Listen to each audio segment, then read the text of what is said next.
اور اپنی صلاحیتوں کو دین پر لگاویں۔ ہر آدمی کی صلاحیت امانت ہے،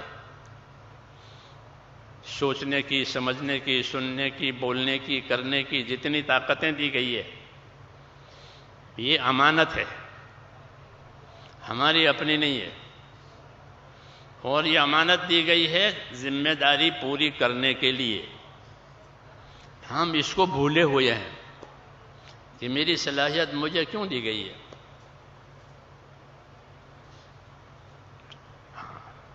اس لیے صلاحیتیں برباد ہو رہی ہے، جی ہاں، اور ماحول بھی خراب ہو رہا ہے، کیونکہ صلاحیتوں کا صحیح استعمال نہیں ہوتا۔ دعوت اس لیے دی جاتی ہے کہ اپنی صلاحیتوں کو امانت سمجھو، جی ہاں، یہ کسی کام کے لیے دی گئی ہے۔ صحابہ لوگوں کو اس پر ابھارتے تھے کہ صلاحیتوں کی قدر کرو، اللہ تم سے اپنے دین کا کام لیں گے، وہ تم سے بڑے بڑے کام لیے جائیں گے۔ عبداللہ بن مسعود رضی اللہ تعالیٰ عنہ وہ مشہور صحابی ہیں، وہ بڑے فقیہ ہیں، بڑے ذی علم ہیں۔ ان کو کوفے میں رکھا گیا تھا تعلیم و تبلیغ کے لیے، تو انہوں نے بہت کام کیا وہاں۔ ایک مرتبہ وہ کہیں سے گزر رہے تھے تو ایک گانے والا گانا گا رہا تھا، گویا وہ گا رہا تھا، ابن مسعود گزر رہے تھے تو کان پر وہ گانے کی آواز پڑی، تو سر پر کپڑا ڈال لیا۔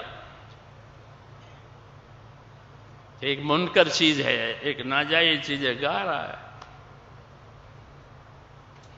وَإِذَا مَرُّوا بِاللَّغْوِ مَرُّوا كِرَامًا، کہ جب یہ لغو چیز پر سے گزرتے ہیں تو بزرگانہ انداز سے وہاں سے گزر جاتے ہیں، تو کپڑا ڈال کر کے وہاں سے گزرے، اور یہ کہتے ہوئے گزرے کہ کتنی اچھی آواز ہے، کاش کہ یہ آواز قرآن شریف پڑھنے پڑھانے میں ہوتی۔ میری بات سمجھ میں آ رہی ہے؟ صلاحیتوں کو دین پر لانے کے پر لیے بات ہے، کتنی اچھی آواز ہے۔ یہ نہیں کہا یہ آدمی نکما ہے،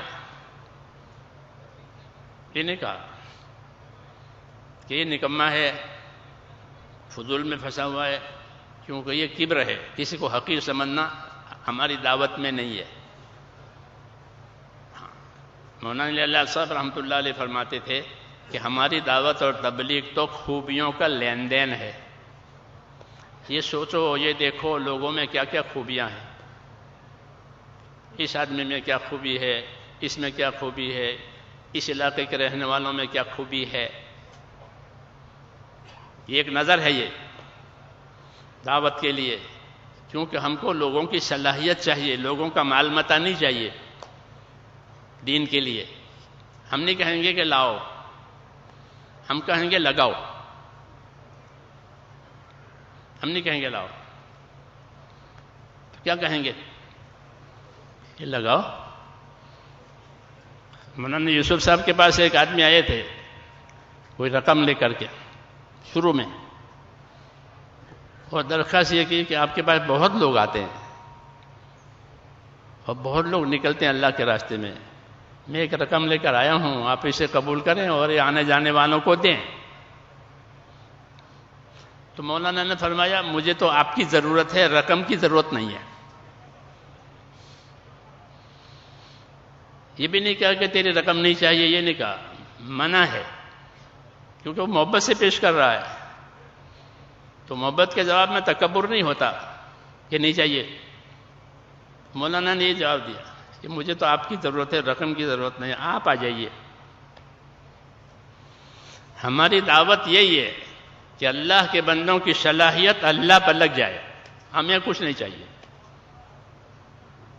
اس لیے یہاں ہر آدمی جو بیٹھا ہوا ہے وہ اپنی صلاحیت کو اللہ کی امانت سمجھے کہ مجھے اللہ نے صلاحیت دی ہے، سوچنے کی، سمجھنے کی، کرنے کی، مال لگانے کی، خدمت کرنے کی، عبادت کرنے کی صلاحیتیں دی گئی ہے، تو وہ کہاں لگے؟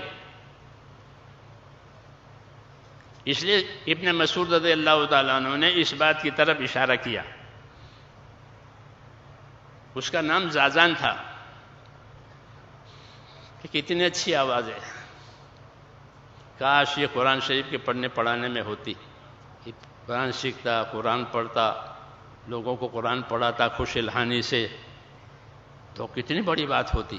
خیرکم من تعلم القرآن وعلمہ، حضور صلی اللہ علیہ وسلم فرماتے ہیں کہ تم میں سب سے بہتر وہ ہے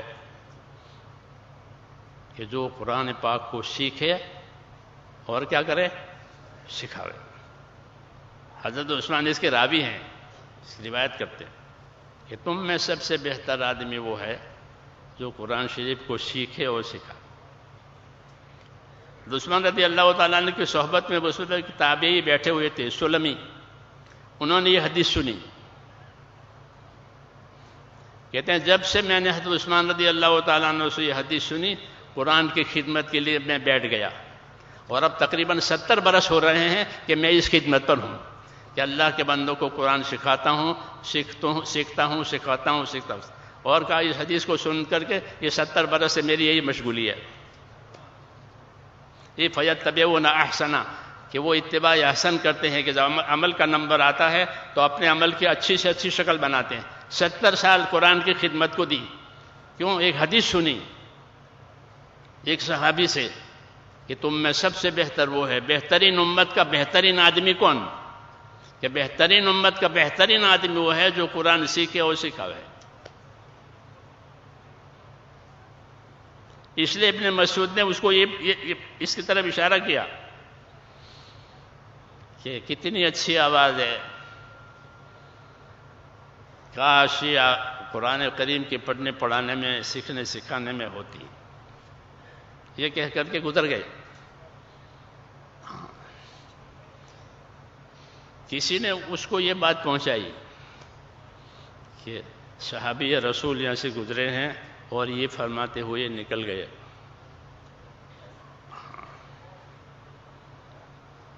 یہ طریقہ ہوتا ہے آدمی کی صلاحیت کو ابھارنے کے لیے۔ بس اس نے وہ گانا چھوڑ دیا اور ابن مسعود کے پیچھے ہو گئے تلاش کر کے، اور ان کے شاگرد بنے، ان کے علوم سے فائدہ اٹھایا۔ جب آپ سے یہی سیکھنا ہے جس کی آپ نے دعوت دی ہے، کہ کتنا اچھا ہوتا ہے یہ قرآن کے پیچھے۔ تو میں یہ بات کہہ رہا تھا میرے دوستو کہ امت کی صلاحیتیں بہت زیادہ ہیں، ہاں بہت۔ یہ جو بیٹھے ہوئے ہیں یہ سب صلاحیتوں کے مالک ہیں، اس میں کوئی ناکارہ نہیں ہے، کوئی بیکار نہیں ہے۔ اللہ نے کسی کو بیکار پیدا ہی نہیں کیا، ہر کسی کو ایک کام کے لیے پیدا کیا۔ ہر کسی را بہرے کارے ساختن، کہ ہر کسی کو کسی کام کے لیے پیدا کیا۔ انگوٹھا ایک کام کے لیے ہے، انگلی شہادت کی انگلی ایک کام کے لیے ہے۔ جی ہاں، اب تو اس کی بات کھل گئی، انگوٹھے کے نشان لیتے لوگ۔ جی ہاں، یہ دلیل علامتیں ہیں کہ ہماری صلاحیتیں جو ہے کہاں لگے۔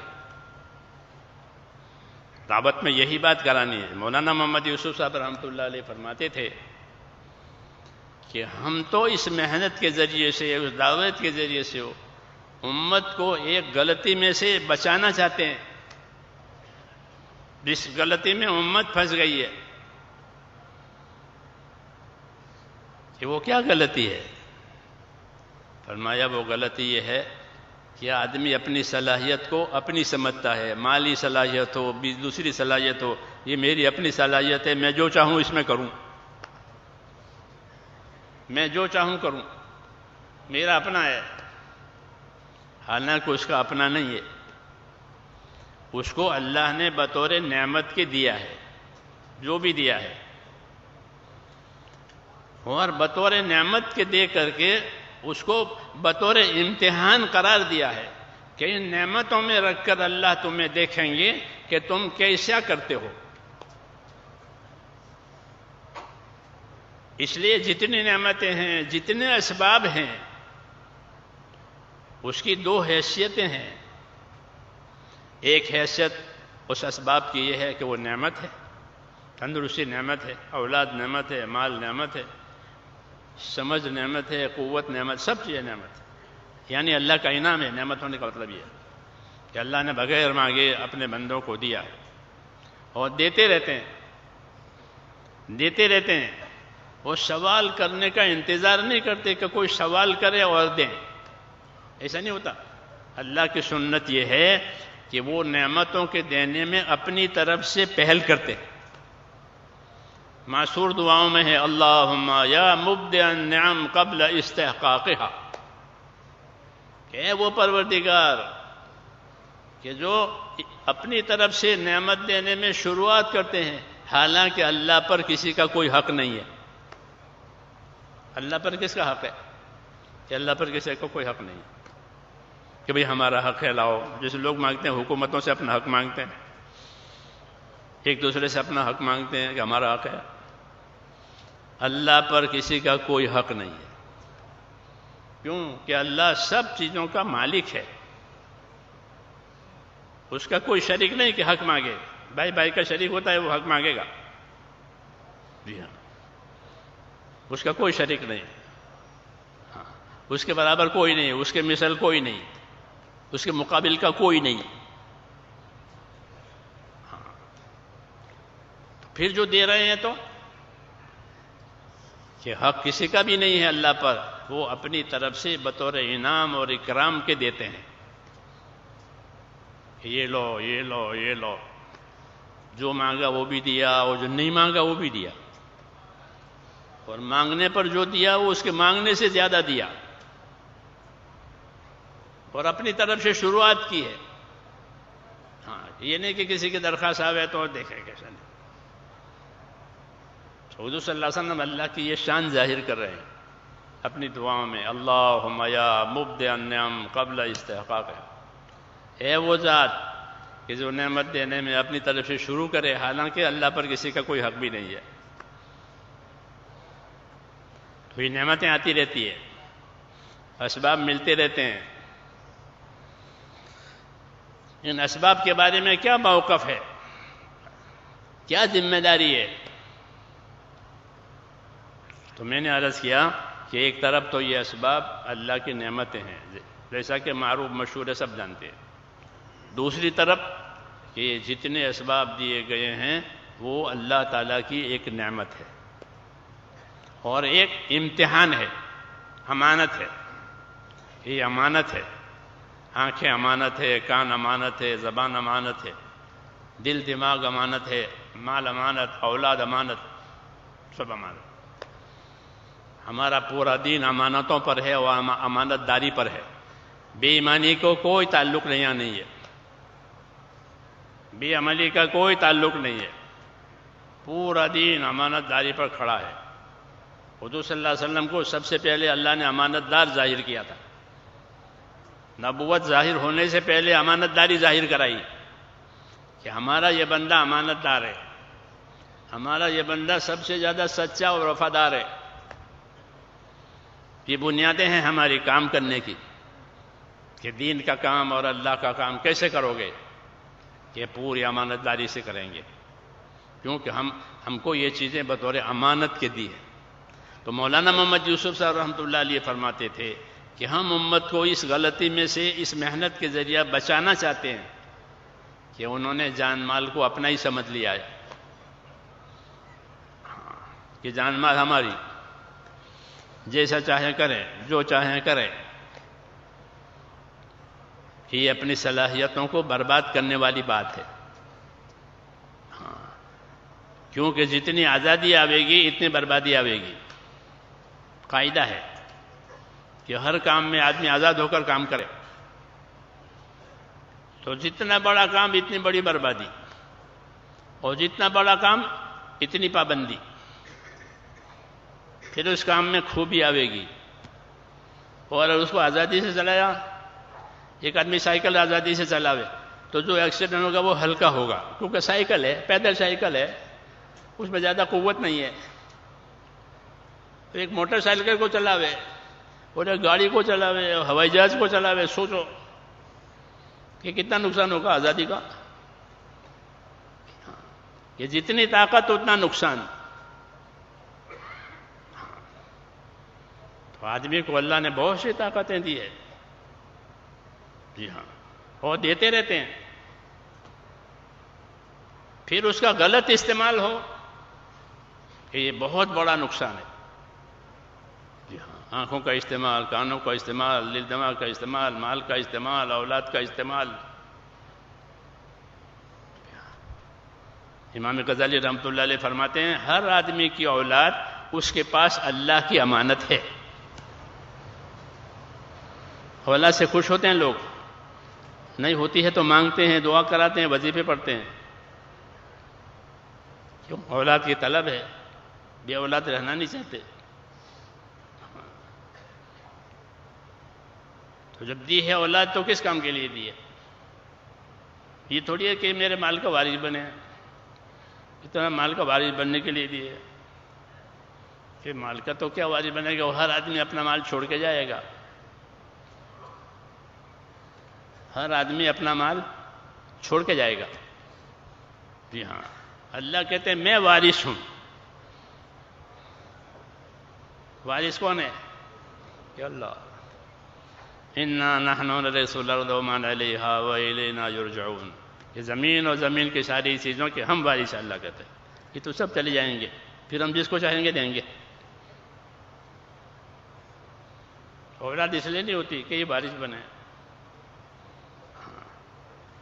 یہ اولاد تو اس لیے ہے کہ جو زندگی کی ذمہ داریاں اللہ نے باپ کو دی ہے یہ سنبھالے۔ ہمارے باپ نے یہ ذمہ داری سنبھالی تھی دین کی، ہم بھی وہی ذمہ داری سنبھالیں، کہ یہ اصلی بات ہے۔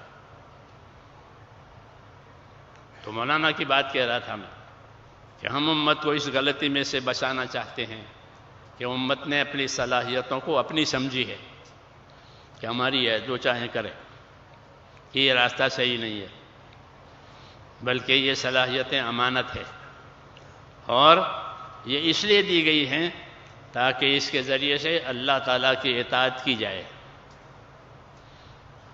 اطاعت پر آنا ہے، کیونکہ رسولوں کی بعثت اور رسولوں کا دنیا میں اللہ کی طرف سے بھیجا جانا یہ خالص اللہ کی اطاعت کو زندہ کرانے کے لیے ہوتا ہے، اور کسی کام کے لیے نہیں ہوتا۔ کہ رسول کیوں بھیجے گئے 1,24,000 جتنے بھی ہو، اور آخر میں جناب رسول اللہ صلی اللہ علیہ وسلم، کہ ان کا بھیجا جانا زمین پر صرف اس لیے ہے کہ لوگ اپنی صلاحیتوں کو اللہ کے حکموں پر لگاوے، برباد نہ کرے، کہ تمہاری صلاحیتیں بہت قیمتی ہے، ان صلاحیتوں کو حق پر لگانا ہے تاکہ اللہ کی اطاعت وجود میں آوے۔ نبیوں کا آنا اور ان کی دعوت، ان کی تعلیم، ان کا ارشاد خالص زمین پر اللہ کی اطاعت کو قائم کرانے کے لیے ہے۔ وَمَا أَرْسَلْنَا مِن رَّسُولٍ إِلَّا لِيُطَاعَ بِإِذْنِ اللَّهِ، کہ جب کبھی ہم نے کوئی رسول بھیجا ہے تو اس کے آنے کا اور بھیجنے کا صرف یہ مقصد ہوتا ہے کہ لوگ اس کے بتانے سے اللہ کی اطاعت پر اپنے آپ کو لگائیں۔ یہ رسولوں کی بعثت کا مقصد ہے، اپنی اطاعت نہ کرے، اپنے نفس کی اطاعت نہ کرے، اپنے ماحول کی اطاعت نہ کرے کہ جیسے لوگ کرتے ہیں ویسے کریں گے، جیسے لوگ چلتے ہیں ویسے چلیں گے۔ نہیں، تمہیں لوگوں کے پیچھے چلنے کے لیے نہیں کہا ہے، تمہیں تو نبی کے پیچھے چلنے کے لیے کہا ہے۔ ہاں، یہ ہمارا شرف ہے، یہ ہماری بزرگی ہے کہ اللہ تعالیٰ نے ہم کو کسی ایرے گہرے کے حوالے نہیں کیا ہے، کہ نبی بھیجا ہے، اور نبی بھیج کر پھر اللہ نبی کی رہبری اپنے علم سے کرتے ہیں۔ نبی کو بھی اللہ ویسے نہیں چھوڑتے، بلکہ نبی کی رہبری اللہ کریں گے۔ مولانا محمد الیاس صاحب رحمۃ اللہ علیہ فرماتے تھے کہ قرآن جو ہے وہ نبی کا رہبر ہے، نبی ساری دنیا کا رہبر، ساری دنیا کی رہبری کرنے کے لیے حضور صلی اللہ علیہ وسلم کو بھیجا ہے، اور حضور صلی اللہ علیہ وسلم کی رہبری کے لیے کہ آپ صلی اللہ علیہ وسلم کی رہبری کے لیے اللہ کا علم یعنی قرآن پاک۔ اس لیے ہمارا کام بہت اونچا ہے، تو ہماری زندگی کا مقصد بہت اونچا، یہ معمولی چیزوں پر یہ زندگی لگ جاوے کہ اس سے زیادہ کوئی کھوٹ اور خسارہ نہیں ہے، بڑا خسارہ کہ معمولی چیزوں پر ہماری صلاحیتیں لگ گئی، ہمارا مال لگ گیا، ہماری فکر لگ گئی، ہماری سوچ لگ گئی، جبکہ ہماری سوچ اور فکر کا معیار بہت اونچا تھا۔ حضور صلی اللہ علیہ وسلم کی اس امت میں ایک ایک آدمی کو ذمہ دار بنا دیا ہے سب کا۔ یہ فرماتے تھے مولانا الیاس رحمۃ اللہ علیہ کہ ایک امتی پوری امت کا ذمہ دار ہے، اور پوری امت اس ایک کی ذمہ دار ہے۔ تو ہماری زندگی ذمہ داریوں والی ہے، کیونکہ ہم امانت کو لیے ہوئے ہیں، جان مال ساری چیزیں امانت ہے، دین بڑی امانت ہے، ہمارے کاندھوں پر امانتیں ہیں، بڑی ذمہ داری، اور ہمارے لیے بڑا انعام ہے، بڑا اکرام ہے اس امانت کے وجہ سے کہ اگر دین کی ذمہ داریاں سنبھالی گئی، جس کے لیے ہم کو اللہ نے ساری صلاحیتیں دی ہے، تو سارے حالات ٹھیک ہو جائیں گے۔ ہاں، لوگ آج حالات سے پریشان ہیں، جس حال میں ہے اسے پریشانیوں کا سامنا ہے، اور اللہ نے دنیا کے کسی سبب میں یہ طاقت نہیں رکھی کہ وہ حالات کو بناوے۔ کوئی سبب دنیا کا، مال ہو، ملک ہو، عہدہ ہو، زمین ہو، ہتھیار ہو، کوئی سبب دنیا کا ایسا نہیں ہے جو حالات بناوے۔ بات کیا ہے؟ اللہ نے حالات کو اپنے قبضے میں رکھا ہے کہ حالات ہم بنائیں گے۔ اسباب بندوں کو دیے ہیں کہ دوا بیچنے والوں کو دی، دوا جاننے والوں کو دی، اور شفا اپنے ہاتھ میں رکھی ہے کہ شفا کون دے گا؟ کہ شفا اللہ دے گا۔ وَإِذَا مَرِضْتُ فَهُوَ يَشْفِينِ۔ ابراہیم علیہ السلام کہہ رہے ہیں کہ میرا خدا وہ ہے کہ جب میں بیمار ہو جاؤں تو مجھے شفا وہ دے۔ تو دوائیں ہمارے قبضے میں ہیں، علاج کے اسباب ہمارے قبضے میں ہیں، ساری مشینیں ہمارے قبضے میں ہیں، اور شفا کون دے گا؟ کہ شفا اللہ دے گا۔ یہ ترتیب ہے کہ حالات کو اللہ نے اپنے قبضے میں رکھا ہے اور اسباب کو بندوں کو دیا۔ اس لیے اسباب سے وہ ہوگا جو اللہ چاہے گا، وہ نہیں ہوگا جو بندہ چاہے گا، کہ وہ تابع ہے، ہر چیز تابع ہے۔ دنیا کی تمام چیزوں کو اللہ نے مسخر کیا ہے۔ مسخر کرنے کا مطلب یہ ہوتا ہے کہ اس کو ایک کام پر لگایا ہے کہ تجھے یہ کام کرنا ہے، تجھے یہ کام کرنا ہے، پابند کر دیا ہے۔ سورج کو پابند کیا، چاند کو پابند کیا، ہوا کو پابند کیا، سب پابند ہیں، سب پابند۔ جانور پابند ہو جاتا ہے آپ کا، ہاں، لوگ جانوروں کو پابند کرتے ہیں، تربیت دیتے، وہ پابند ہو جاتے ساری عمر۔ یہ کیوں؟ کہ اللہ نے اس کو پابند کیا ہے بندوں کے لیے۔ آپ سواری پر سوار ہوتے ہیں تو دعا پڑھتے ہیں، سبحان الذی سخر لنا ھذا وما كنا له مقرنین۔ اس دعا کا یہ مطلب ہے کہ پاک ہے وہ پروردگار جس نے اس جانور کو میرے تابع کر دیا، میری خدمت میں لگا دیا۔ ہاں، وہ جانور ہڑتال نہیں کرتے کہ نہیں مانیں گے، آج کوئی نہیں کرے گا۔ بڑی بڑی طاقتیں جانوروں میں ہیں، ہاتھی، اونٹ، وہ پابند ہو گئے، اور موت تک کھلاؤ تو کھائے، پلاؤ تو پیے، نہ تو کھڑا رہے۔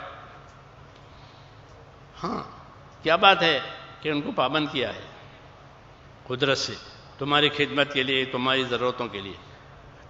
تو سارے اسباب جو ہیں وہ قدرت کے تحت میں ہے۔ تمام اسباب سے وہ چیز ہوگی جو اللہ چاہے گا۔ اس لیے ہمارے حالات ہمارے اسباب سے بننے والے نہیں ہیں، یہ طے ہے۔ کبھی مسلمانوں کو مال مل جائے تو ان کے حالات اچھے ہو جائیں گے، ہاں، کہ ان کو عہدے مل جائیں، ان کو زمینیں مل جائیں، ان کو جائیدادیں مل جائیں تو ان کے حالات اچھے ہو جائیں گے، کیسا نہیں؟ ان کے حالات تو اللہ کے حکموں کے پورا کرنے سے اچھا ہوں گے۔ یہی قاعدے کی بات ہے کہ اللہ نے حالات کو اپنے قبضے میں رکھا ہے، اور حالات کی موافقت ان لوگوں کے لیے ہوگی کہ جن کی زندگیوں میں اللہ کی اطاعت اور تابعداری آوے۔ یہ کہا کہ اطیعوا اللہ واطیعوا الرسول لعلکم ترحمون، اطاعت کرو اللہ کی، اطاعت کرو اس کے رسول کی، تاکہ تمہارے اوپر رحم ہو جاوے۔ رحم لانے کا راستہ یہی ایک ہے کہ زندگی اللہ کے حکموں پر آ جاوے. پھر ہر حکم کے ساتھ اللہ کی طاقت ہے. ہر حکم کے اندر ایک اثر ہے، ہر حکم کے اندر ایک اجر ہے. یہ بھی ہے کہ ہر حکم میں ایک اثر ہے، ایک اجر ہے. جب زندگی حکم والی ہوگی تو کتنے ہی اچھے اچھے آثار زندگیوں میں آویں گے، اور زندگی حکموں سے کٹی ہوئی ہوگی کہ کوئی اچھا اثر کوئی بھی چیز پیدا نہیں کرے گی. اللہ نہیں چاہتا تو نہیں ہوگی. علماء نے لکھا ہے کہ دوا بھی جو اثر کرتی ہے وہ حکم سے کرتی ہے. فرشتہ ہوتا ہے وہ دوا کو درد کی جگہ پر پہنچاتا ہے تو درد دور ہو جاتا ہے. اور منظور نہیں ہوتا تو وہ فرشتہ دوا کو درد کی جگہ پر پہنچنے ہی نہیں دیتا، تو دوا اثر نہیں کرتی. کیوں؟ کہ اس کو روکا گیا ہے. حدیثوں میں ہے کہ اللہ نے بیماریاں بھی پیدا کی ہے اور اس کی دوائیں بھی اللہ پیدا کر چکا ہے. کچھ بیماریوں کی دوا لوگوں کو معلوم ہو گئی ہے، کچھ کی نہیں ہوئی. معلوم کرتے رہتے رات دن، معلومات ہوتی ہے. لیکن دوا میں یہ قدرت نہیں رکھی گئی ہے کہ وہ بیماری کو دور کرے. اس طرح مال میں یہ طاقت نہیں رکھی کہ مال حاجت پوری کرے اور مال راحت دے، بلکہ اللہ چاہے گا تو ہوگا، نہیں تو نہیں ہوگا. کہ مال مصیبت ہو گیا. ہاں، کیا بات ہوئی کہ مال کو ظالموں نے دیکھ لیا اور ظالم اس کے پیچھے ہو گئے. ہو رہا ہے دنیا میں کہ مال کی وجہ سے مصیبت آ گئی. یہ اللہ بتاتے ہیں کہ جتنے غلط یقین جمیں گے اسباب کے اعتبار سے، اللہ کی قدرت اس کی کاٹ کرے گی. ہاں، حالات ایسے پیدا کریں گے کہ جو آدمی سوچ رہا تھا وہ نہیں ہوگا. کہ مال سے راحت ملے گی، مال سے راحت نہیں ملے گی. ہاں، کہ مال سے آفت آئے گی، مال کی وجہ سے آفت آئی، مال کی وجہ سے دشمنیاں ہوئی، مال کی وجہ سے حسد ہوا، حالات بگڑ گئے. اس لیے میرے دوستو، سب سے زیادہ طاقتور چیز جو ہے وہ اللہ کا امر ہے.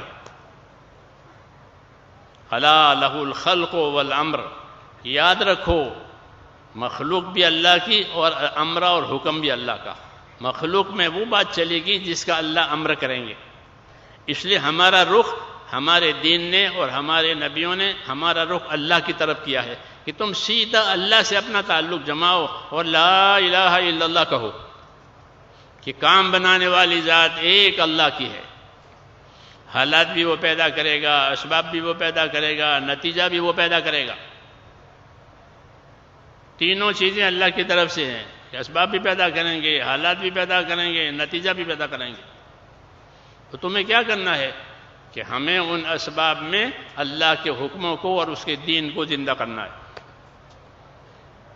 ہمارے لیے اسباب اس لیے نہیں پیدا کیے کہ ہم اسباب سے محبت کر کے اسباب کے اوپر زندگیوں کو ڈالیں، بلکہ ہمیں اسباب اس لیے دیے ہیں کہ ان اسباب میں اللہ تعالیٰ کا جو حکم ہے وہ ہم پورا کریں. تاجر تجارت میں ہمارا تاجر تجارت میں مال کے لیے نہیں لگے گا، بلکہ ہمارا تاجر تجارت میں تجارت کا حکم پورا کرنے کے لیے لگے گا. ہمارا زمیندار کہ زمین میں کہ زمینداری کو فائدہ حاصل کرنے کے لیے نہیں، بلکہ زمینداری کے کیا حکم ہے وہ پورا کریں گے. پھر فائدہ تو کہیں گیا ہی نہیں ہے، تجارت کا نفع کہیں گیا ہی نہیں ہے. اس لیے حضور صلی اللہ علیہ وسلم نے تجارت کے فضائل بیان کیے، تجارت کے مسائل بیان کیے، زمینداری کے فضائل بیان کیے، زمینداری کے مسائل بیان کیے، مزدوری کے فضائل بیان کیے، مزدوری کے مسائل بیان کیے.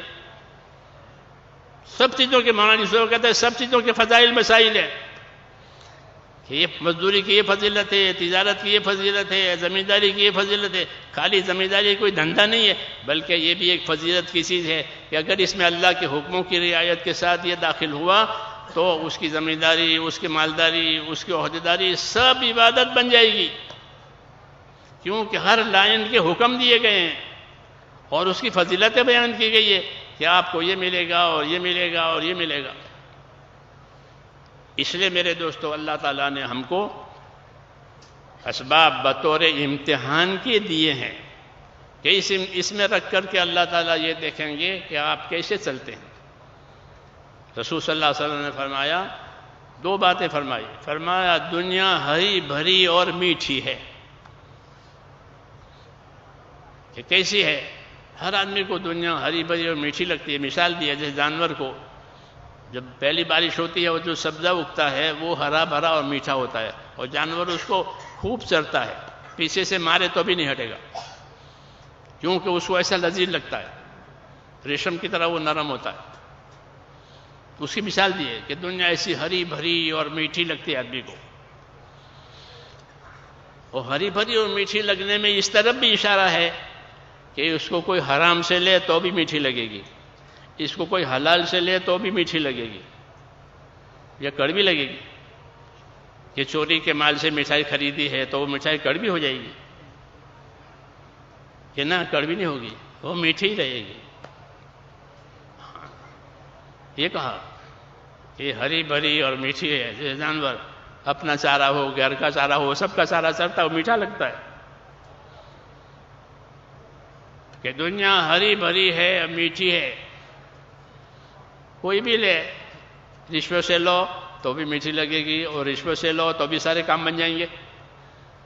رشوت کے مال سے شادی ہوئی کہ ہو گئی، رشوت کے مال سے بلڈنگ ہو گئی کہ ہو گئی، رشوت کے مال سے علاج ہو گیا ہو گیا. جی ہاں، یہ بات ہے، سمجھائیے کہ دنیا ہری بھری اور میٹھی ہے. اور اللہ کی کیا ترتیب ہے؟ کہ اللہ کی ترتیب اس ہری بھری دنیا میں یہ ہے کہ اللہ تمہیں ایک کے بعد ایک کو اس پر لائیں گے.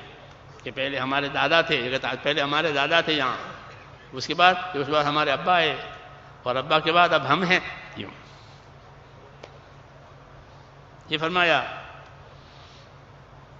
وَإِنَّ اللَّهَ تَعَالَى مُسْتَخْلِفُكُمْ فِيهَا. تو ایک کے بعد ایک کو لائیں، کوئی اپنے ساتھ لے کے نہیں لے جاتا. کہ دادا تھے سب لے گئے، اب ایسا نہیں ہے. وہ دادا بھی چھوڑ کر چلے گئے، وہ ابا بھی چھوڑ کے چلے گئے، اب ہم ہیں پوتے. پھر پوتوں کے بعد کبھی ان کی اولاد ہوگی، ایک کے بعد ایک. تو اس ترتیب میں اللہ کا کیا مقصد ہے؟ کہ دنیا دکھانا مقصد ہے، اس کا ہرا بھرا ہونا مقصد ہے، اس کا میٹھا ہونا دکھانا نہیں.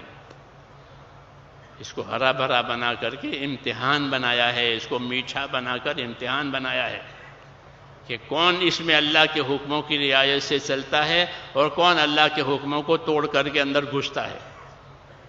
یہ دیکھنے کے لیے ہے. وَإِنَّ اللَّهَ تَعَالَى مُسْتَخْلِفُكُمْ فِيهَا فَيَنْظُرُ كَيْفَ تَعْمَلُونَ.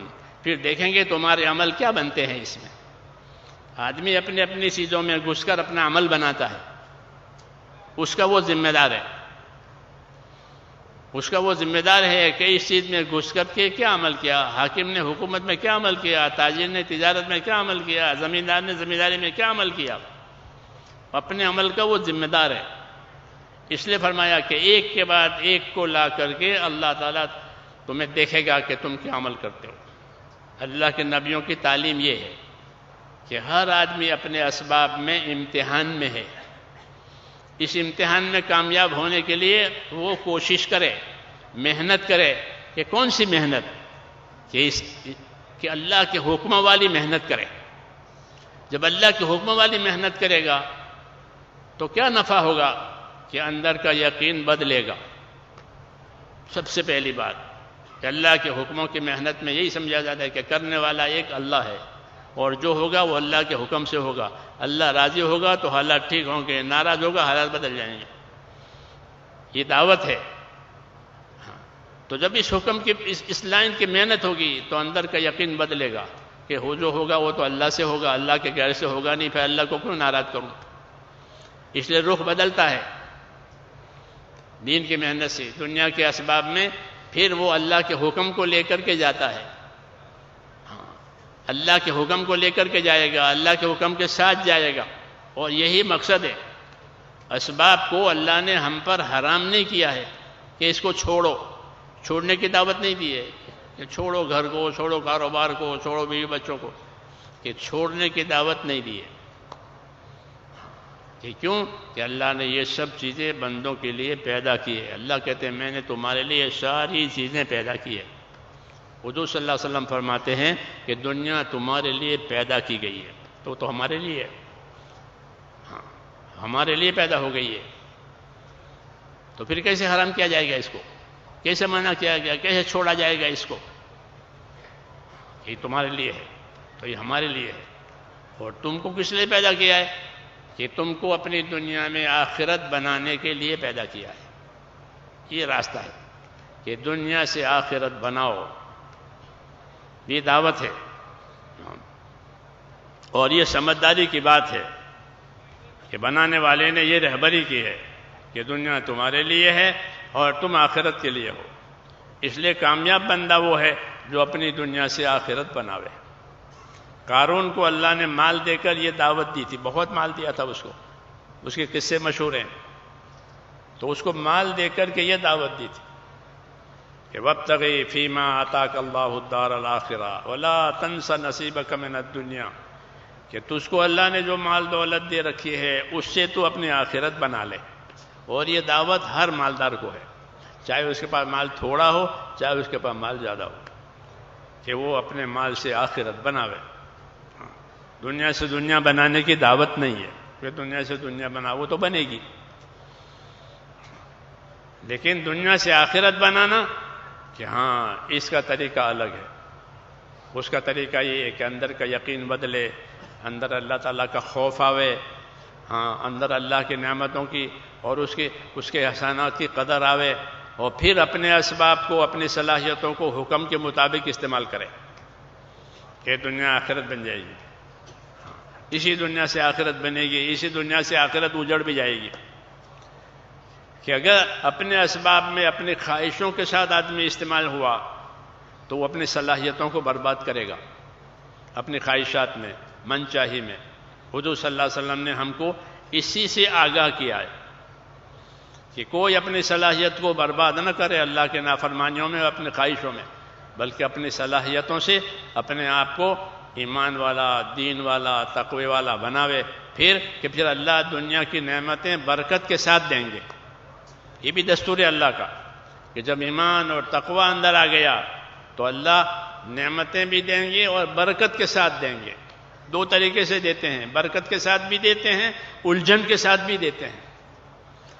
الجھنوں کے ساتھ دیں گے کہ بہت دیا ہے لیکن بہت الجھن ہے، صبح کا ہوتی ہے، شام کو ہوتی ہے، پر پتہ نہیں چلتا، اتنے الجھنے ہیں، نیند نہیں آتی، نیند کی گولیاں کھاتے ہیں، کیوں کہ الجھنے ہیں۔ دنیا کے اسباب دیے ہیں الجھنوں کے ساتھ، دنیا کے اسباب دیے ہیں برکتوں کے ساتھ۔ یہ ترتیب ہے اللہ کی کہ اگر دنیا کو ایمان بنا کر، تقوی بنا کر، محنت کر کے لیے ہے کہ یہ دنیا برکتوں والی ہوگی۔ اللہ تعالیٰ ایمان والوں کو برکت بھی دیتے ہیں، بدلہ بھی دیتے ہیں، دونوں دیتے ہیں۔ نماز کی برکت بھی ہوگی، نماز کا بدلہ بھی ہوگا، دونوں احسان ہے اللہ تعالیٰ کا۔ راستہ برکتوں کا بتایا ہے کہ اللہ سے دعا مانگو کہ اللہ ہمارے تمام کاموں میں برکت دے۔ دعائیں ہیں، نبیوں کو برکتوں کی بشارت دی جاتی تھی کہ آپ کو برکت کی بشارت ہے۔ کیوں کہ برکت جو ہے وہ ایمان کا سایہ ہے، جب ایمان تیار ہوگا اندر تو برکت ضرور آئے گی۔ جیسے درخت کھڑا ہو گیا تو سایہ ضرور پڑے گا، درخت کھڑا ہو گیا تو سایہ پڑے گا نہیں پڑے گا، وہ سایہ ہر وقت رہے گا، ہر روز، اور پھل وقت پر آئے گا۔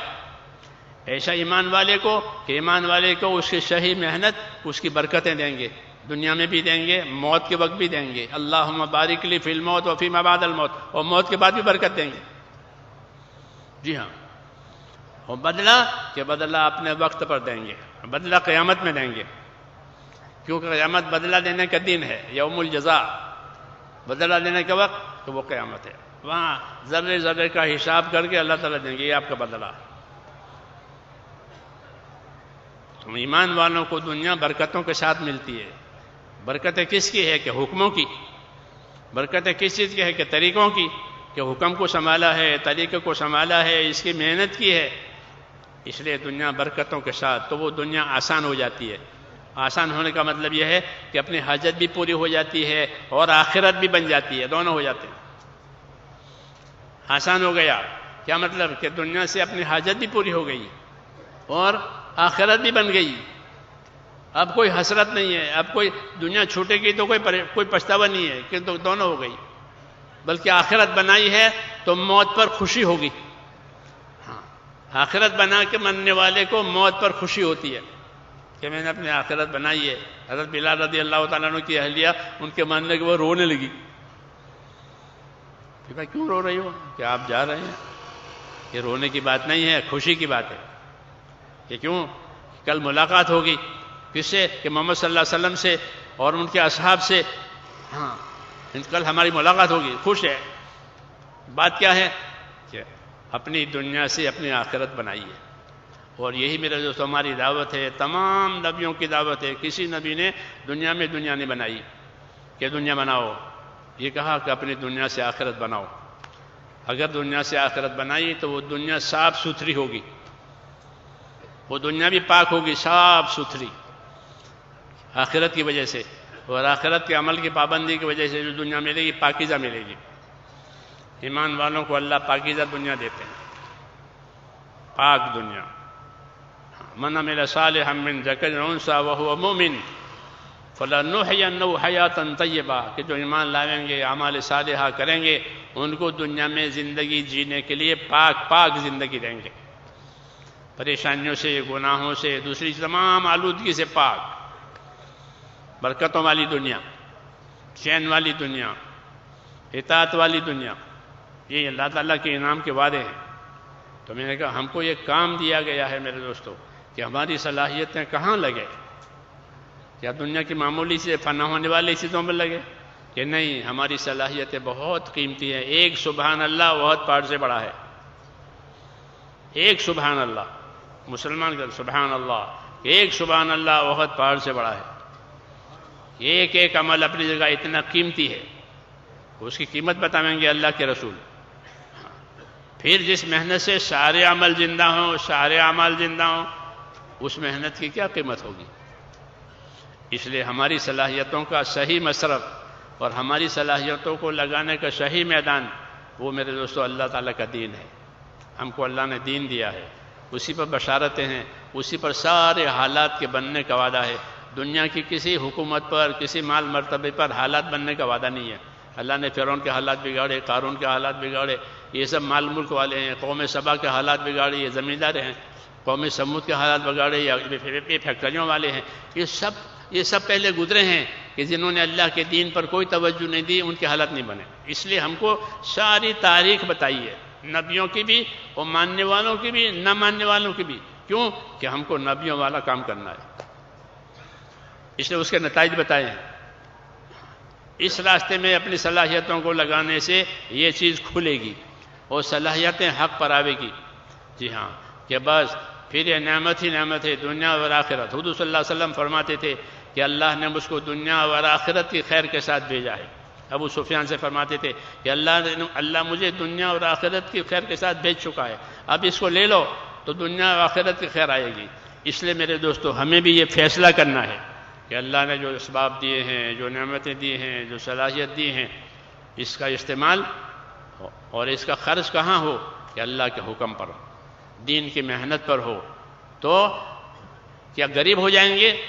دین کی محنت کرنے سے غریب ہو جائیں گے اور دنیا کی محنت کرنے سے مالدار ہو جائیں گے؟ ایسا نہیں ہے.